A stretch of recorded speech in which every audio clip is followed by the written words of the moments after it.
Situado en los confines de los desiertos del Asia Central, al norte del Himalaya Occidental, el macizo del Karakorum se extiende a lo largo de 350 kilómetros en dirección noroeste-sudeste. Constituye el segundo grupo montañoso del mundo, dominado por el Chogori, también conocido por K2, de 8.611 metros de altura, y otros 3 picos superiores a los 8.000 metros. Cerca de 50 montañas superan los 7.000 metros y son innumerables las que sobrepasan los 6.000.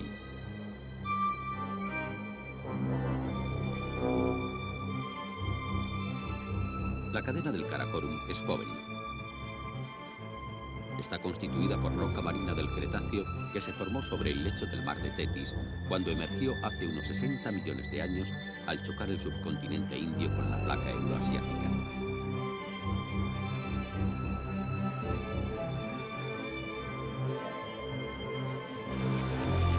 Karakorum es una palabra turca que significa de rubios negros, piedras negras. Esta debía ser la primera impresión que el caos de rocas y piedras calcinadas por el sol produciría a los nómadas de las estepas asiáticas que desde tiempos inmemoriales se atrevían a superar los pasos del Punjab y Karakorum que ponían en contacto el Turquestán y el Tíbet con el subcontinente índico.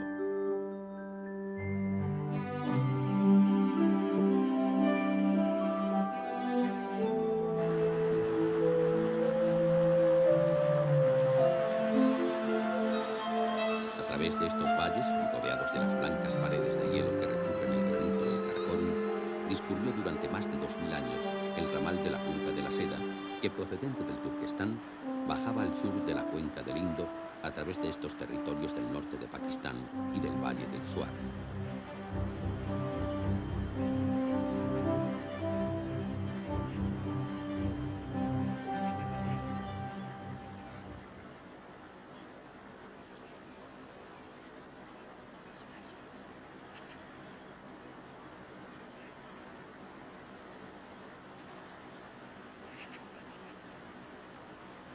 Aún se perciben los rastros de la antigua ruta que a través de estas desoladas regiones transportaba seda, té y porcelana para cambiarlos por oro, marfil, joyas y especias.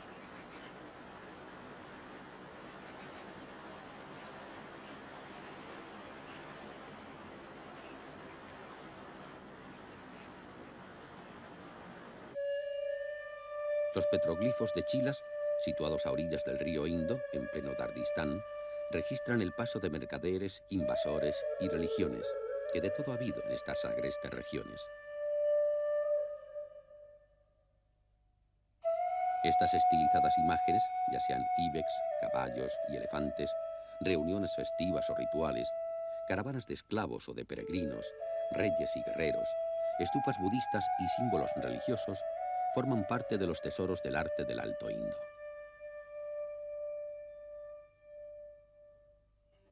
Las caravanas permitieron la expansión del budismo desde Gándhara al Baltistán y el resto de los territorios del norte. Después, a través de los pasos del Karakorum, se extendería por Asia. Al mismo tiempo, la ruta servía para que los peregrinos chinos viniesen a conocer el esplendor de la civilización gándara bajo el imperio Kushan durante el siglo VI de nuestra era.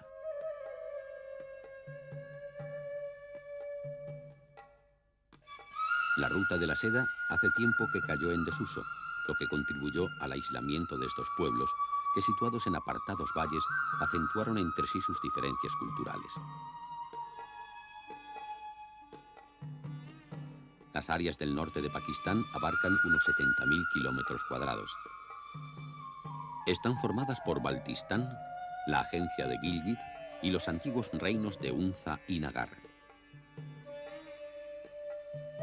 El total de su población apenas sobrepasa los 500.000 habitantes.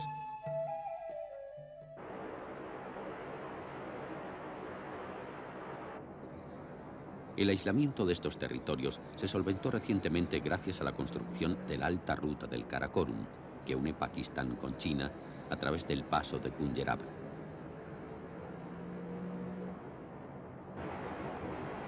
Esta carretera es una de las obras de ingeniería más grandes del mundo moderno y sin duda alguna un ejemplo de esfuerzo y tenacidad humana a lo largo de sus 883 kilómetros.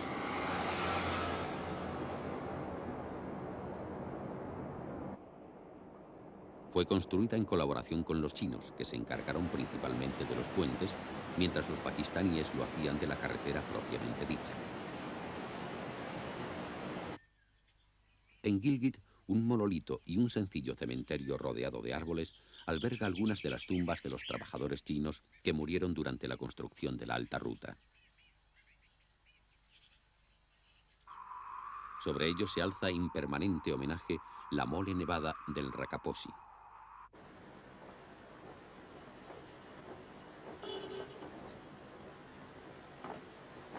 Al otro lado del río se encuentra la ciudad de Gilgit, unida por uno de los 85 puentes que construyeron los chinos.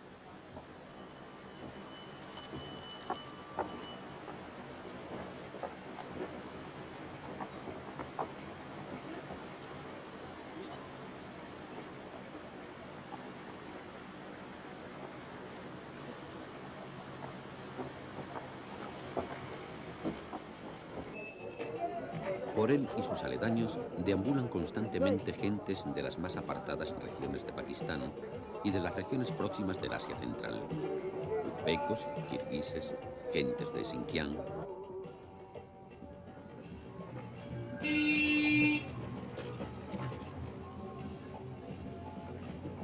El punto de atracción es el bazar de la ciudad, el más importante de estos territorios, desde los tiempos comerciales de la ruta de la seda.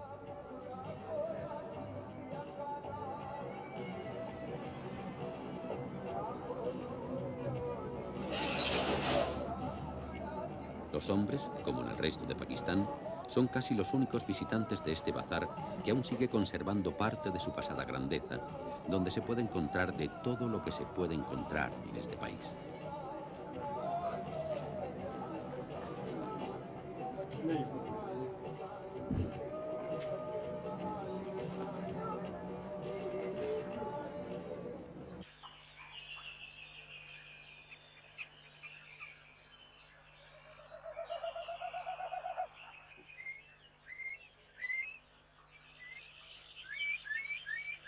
El valle de Gilgit es amplio y rico, lo mismo la parte situada cerca de la ciudad, arbolada y salpicada de pequeñas huertas, como los extensos y verdes campos de maíz y arroz situados al otro lado del río, que parecen florecer a los pies del Rakaposi.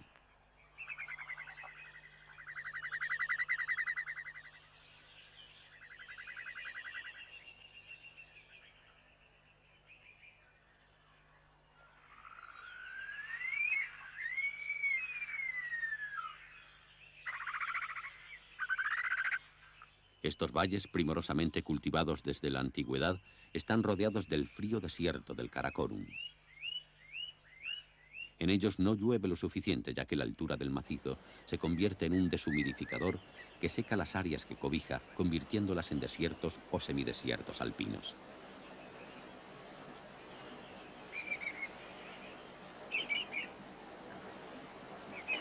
Por ello, desde antiguo, el agua ha sido canalizada para su aprovechamiento por el hombre desde ríos y glaciares. Terrenos cultivados se levantan junto a los lechos de los ríos, aprovechando sus ricos aluviones.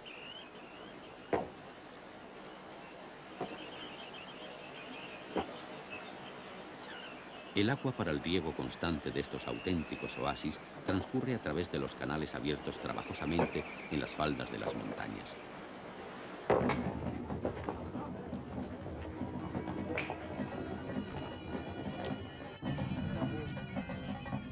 El deporte nacional de los territorios del norte de Pakistán es el polo.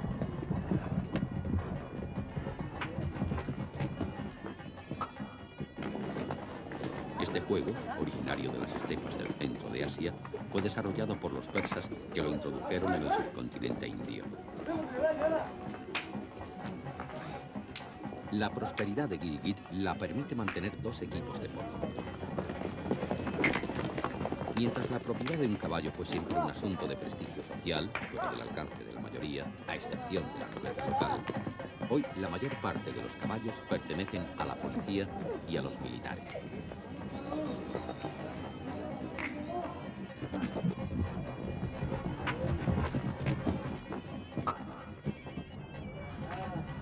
Aunque ya no se juega con la cabeza de una cabra, este apasionante juego aún conserva su carácter salvaje.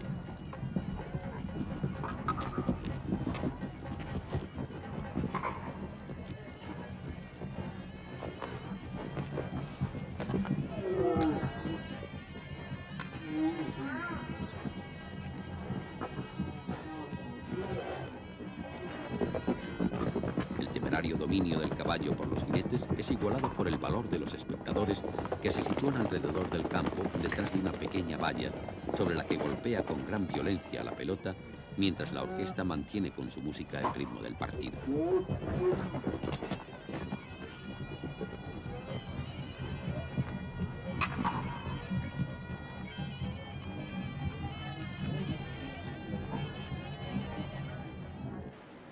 Este puente, suspendido de 180 metros de largo, construido bajo el dominio colonial de los británicos, está considerado el más largo de Asia. Su bamboleante estructura cruza el río Unza poco antes de su unión con el río Gilgit.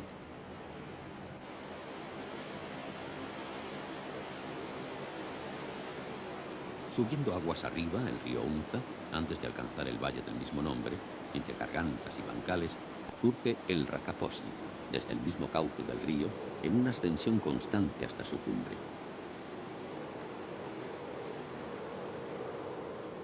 Las enormes masas heladas de esta montaña nos recuerda que para muchos la singularidad del Karakorum está más en sus glaciares que en la propia altitud de sus cumbres.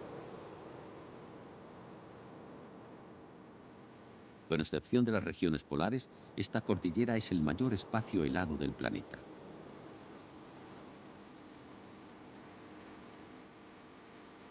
El Ultar, la inaccesible montaña aún no escalada, situada encima del Palacio del Mir, se yergue en un extremo del valle de Unza, en la zona denominada Baltit, donde se encuentra Karimabad, la capital del valle.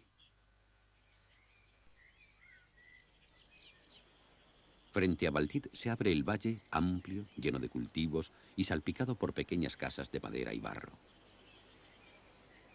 Rodeado de montañas, al fondo del valle volvemos a encontrarnos con el Rakaposi. La salida del valle hacia la frontera china la vigila el antiguo fuerte de Altit. Esta estratégica posición permitía a los antiguos gobernantes del valle obtener tributo de los mercaderes de la ruta de la seda a su paso por esta región, aunque en determinadas ocasiones resolvían asaltarles directamente.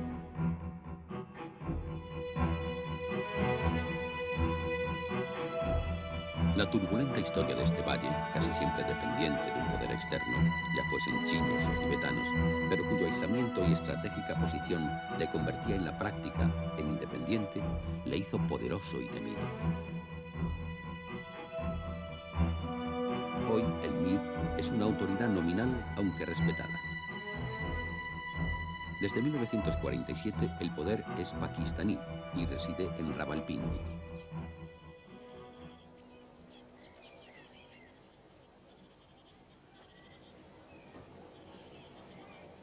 Las laboriosas gentes de este valle no pertenecen al grupo de lenguas dárdicas, como sucede hasta el valle de Gilgit, originadas del antiguo sánscrito védico de los invasores indoarios, que se extendieron por el subcontinente después de destruir las culturas agrarias del Indo.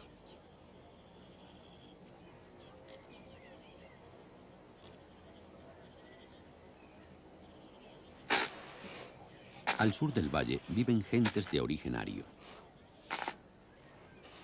Sin embargo, su lengua, el Burusaski, no tiene semejanza con cualquier otra y sus raíces son un misterio.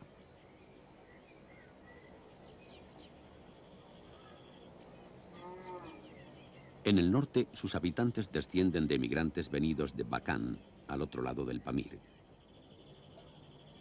Su lengua es el baki, sin conexión alguna con las dárdicas. Las intrincadas terrazas, delimitadas por muros de piedra que las sirven de sostén, y el complejo sistema de irrigación por medio de canales que bajan desde los glaciares, son testimonio de la destreza y el esfuerzo de estos campesinos. La economía local se basa en cultivos como el trigo y el maíz y en la abundancia de árboles frutales. Huertos de moreras, nogales y albaricoques abundan en el valle.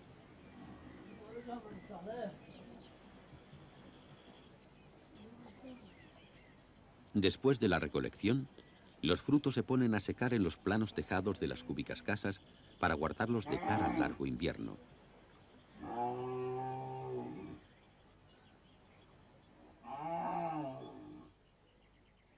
Especialmente los albaricoques, que constituían, hasta la apertura de la alta ruta del Karakorum, casi el único alimento en esa época del año.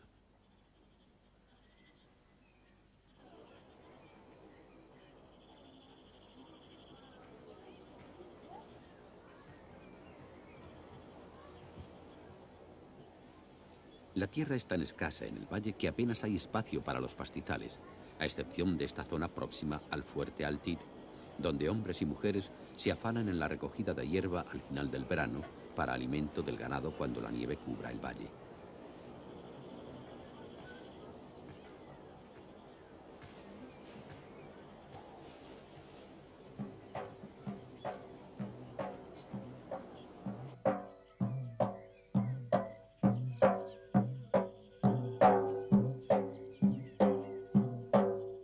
Los habitantes son islámicos, ismailitas en Baltit y Karimabad y chiitas al otro lado del río, en Nagar. En medio de ambos, sunitas, en las tierras bajas del valle, junto al río. La tolerancia preside este reino de pasado convulso que no reniega del mismo. Antes de la llegada de las grandes religiones, practicaban el chamanismo, que posiblemente trajeron ellos mismos desde las estepas asiáticas.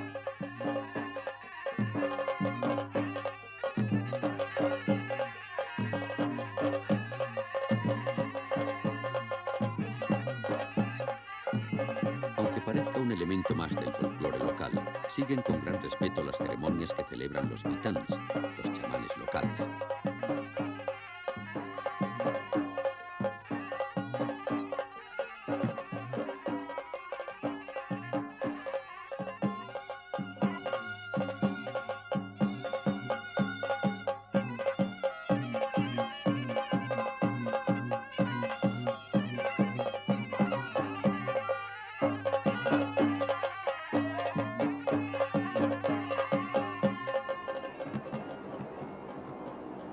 El río Indo se abre en un inmenso circo en el valle de Skardú, sobre un amplio lecho arenoso rodeado de los primeros contrafuertes del núcleo central del Karakorum.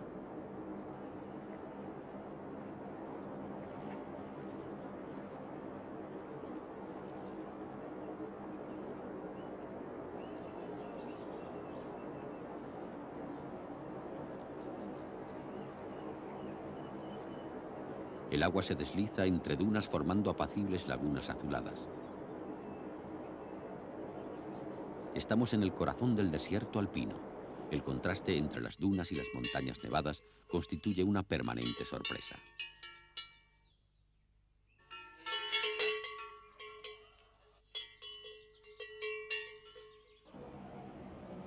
La ciudad de Skardú se levanta sobre una parte del valle donde los cultivos alternan con pequeñas construcciones.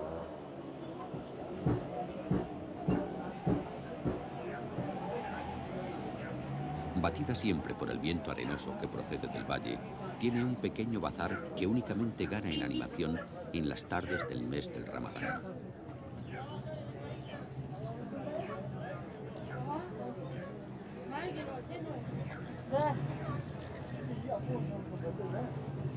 Islámicos, su mayor esplendor les llegó durante el siglo XVI bajo la soberanía de Ali Sher Khan. Sus éxitos militares, que le llevaron desde Ladakh hasta el Hindukush, son legendarios y forman parte del folclore popular de las regiones del norte de Pakistán.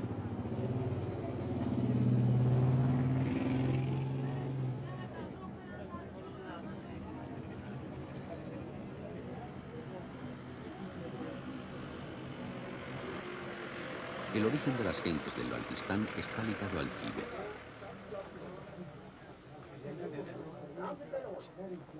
Su lengua, el baltí, su arquitectura, como el viejo palacio del Rajá, y sus gentes, de constitución robusta, tienen evidente influencia tibetana, aunque esto se aprecie mejor en los valles próximos a la frontera con Ladakh.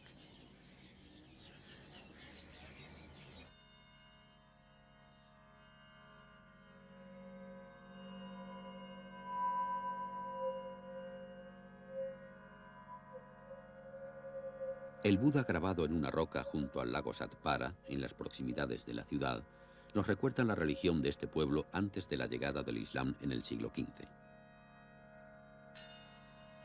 Quizás el budismo fue introducido por los misioneros de Gándara, pero sin duda la influencia del Tíbet facilitaría su implantación.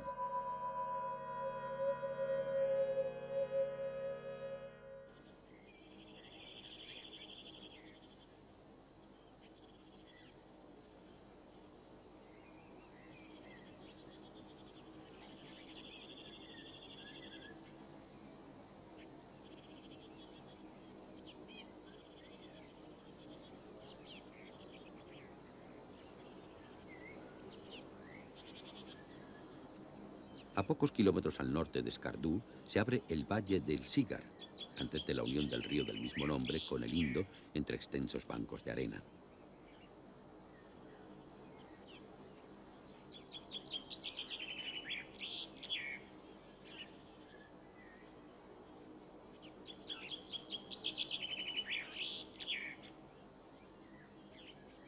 Una inmensa garganta festoneada de picos nevados acoge en el fondo del valle a la antigua ciudad de Sigar, un oasis alargado junto al río.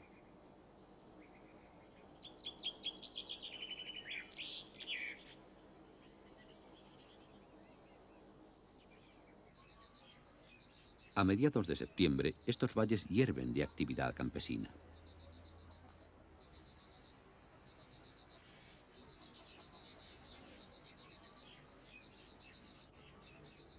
En la recolección del maíz y el trigo se emplean todas las manos, hombres, mujeres y niños.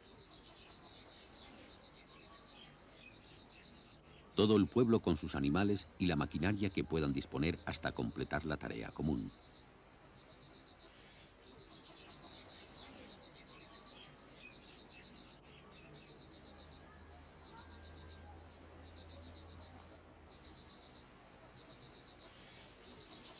Luego, la trilla tradicional.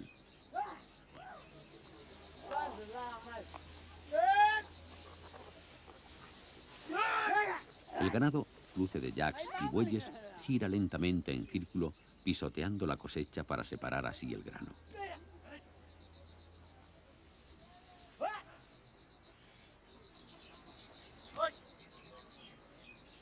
El complemento económico de los hombres del valle lo obtienen como porteadores en las expediciones que por aquí pasan camino del glaciar del Baltoro hasta Concordia, desde donde se inicia el asalto a los gigantes del Karakorum.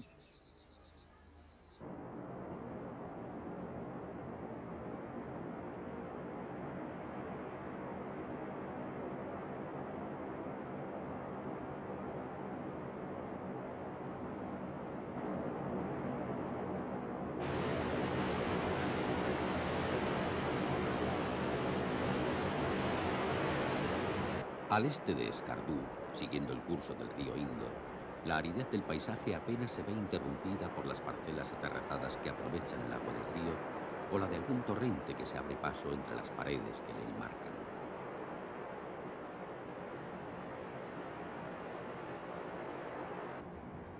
Otras veces son los desplomes arenosos de geométrica belleza los que adornan a un río adusto y gris.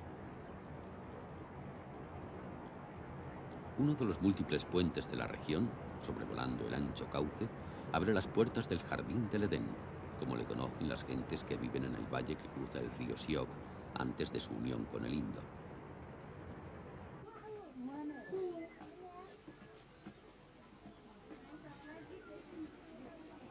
Kiris es un poblado de casas grises pegadas escalonadamente a las faldas de las paredes de granito que bajan hasta el río, rodeado por un vergel que aprovecha todas las posibilidades del terreno.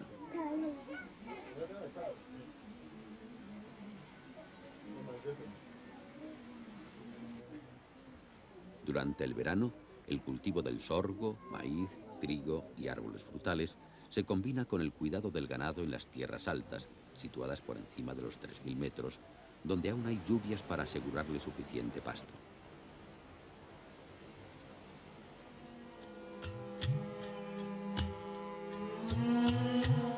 Este valle, hasta Kaplu, la capital del mismo, es donde aún perviven con más claridad los rasgos y costumbres que revelan la influencia tibetana.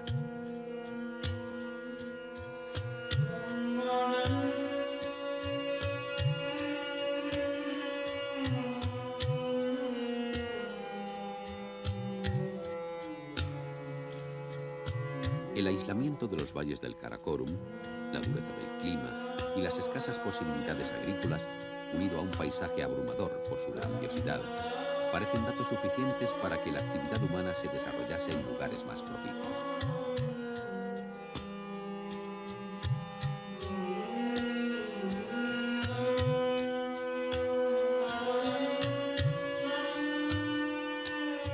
Sin embargo, el hombre ha vivido aquí desde tiempos inmemoriales, aferrándose a la escasa tierra que les alimenta. Quizás su mirada no quiera perder jamás el paisaje que se ofrece ante ellos.